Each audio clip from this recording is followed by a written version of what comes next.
Los asuntos de un no o un sí a los diferentes conceptos de la reforma política van más allá que un número de diputados o de senadores, o de eliminar por completo a los plurinominales.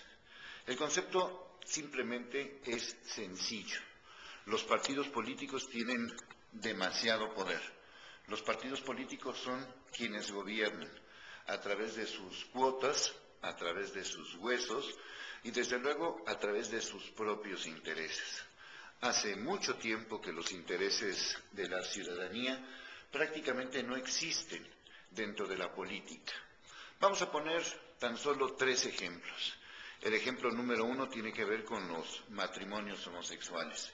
Hemos insistido que el problema no es que los homosexuales se casen o inclusive que adopten niños, sino el problema es que faltan políticas públicas en este país para que los niños, hijos de heterosexuales, puedan tener los recursos necesarios para una buena alimentación, una buena salud y sobre todo una buena vida, un futuro.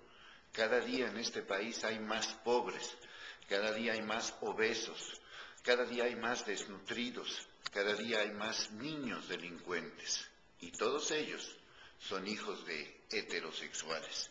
Así que el tema de la homosexualidad y su legalidad no es en estos momentos tan prioritario. Otro tema tiene que ver con el empleo, pero no solamente el empleo temporal o el empleo para salir del paso. Vivimos ya en una estructura donde aquel que se prepara, aquel que tiene pues una intención de ser alguien en la vida, no alcanza ni siquiera a tener los recursos necesarios para más o menos llevarla bien.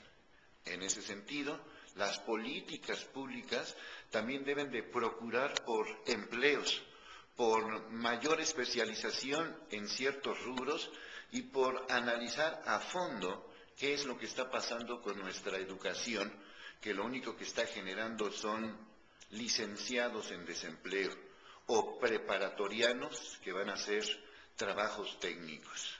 El tercer punto, desde luego, tiene que ver con el estado de ánimo, con la manera en cómo se reacciona en este país. Cada día es evidente que las críticas no son aceptadas. Cada día son más evidentes los asuntos que tienen que ver con las divisiones.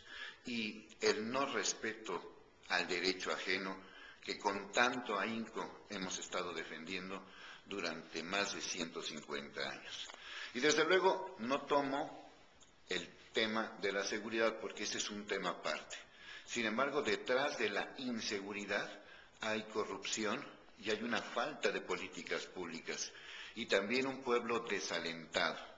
Cuando hablamos de reformas políticas, lo único que he estado escuchando son menos plurinominales, menos diputados, menos votaciones, más reelecciones. Pero no he escuchado a fondo una reforma que nos permita políticas reales, justas y merecidas. Hemos notado cómo entidades de este país, gobernadas por el PRI, por el PAN y por el PRD, a final de cuentas cometen exactamente los mismos errores. No hay una clara diferenciación de lo que hace uno y de lo que hacen los otros. Así que cuando hablamos de reforma política, habría que tomar en cuenta la voz del ciudadano, ese ciudadano que no cumplen los partidos con sus expectativas.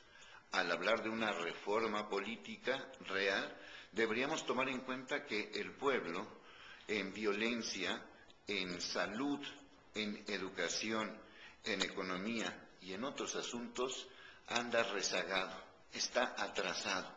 Estamos por debajo de países como Chile, Costa Rica, Polonia, Eslovenia, India, países que antes nosotros superábamos. Hemos perdido algo en el camino en estos últimos 20, 25, 30 años. Eso que hemos perdido simple y sencillamente se llama congruencia y coherencia. Cuando hablamos de reforma política, no es solamente la cantidad, sino la calidad. 100 diputados más o 100 diputados menos, a final de cuentas, ni nos dan ni nos quitan. Es hora de una auténtica revolución, la revolución de la verdad y del ciudadano. Soy Leonardo Schwebel, Epicentro Informativo.